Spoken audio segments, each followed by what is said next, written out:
जी नाज़रीन, कराची में ख़बर शामिल कंदासीं त सिंधी मोमिन हाउसिंग सोसाइटी लिमिटेड जे गैर कानूनी मीटिंग के रोकण जे लाइ असिस्टेंट रजिस्ट्रार कोऑपरेटिंग सोसाइटी पारां मननामे जो एक लेटर नंबर ARCSII/345 तारीख़ 15 सितंबर 2021 ते जारी कयो वियो त अॼु 19 सितंबर 2021 ते वज़ीर पठान पारां घुरायल मीटिंग के गैर कानूनी करार ॾींदे इनके रद्द करे धुरियुनि खे नोटिस भी जारी किया विया। पर इन बावजूद मीटिंग घुराइण गैर आइनी है। गैर कानूनी तौर ते असांजा प्लाट ॿियनि खे अलाट कया विया आहिनि। हिन सोसाइटी जे पिटीशन हाई कोर्ट में हलंदड़ है, पर हिन वक्त मौजूदा वेठल यूनियन जे माण्हू कोर्ट जे हुक्मन के तुॾींदे पंहिंजी मर्ज़ी हलाए रहिया आहिनि।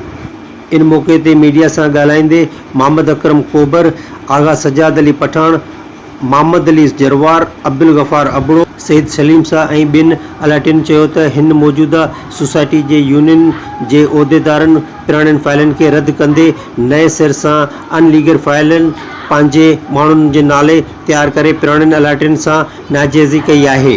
इन्हनि secretary cooperative society, registered cooperative society ऐं ॿिनि इख़्तियारनि खां मुतालबो कयो त कब्ज़ागिरियुनि खां जान छॾाए असांखे फ़ौरन पंहिंजा प्लाट फ़राहम कया वञनि।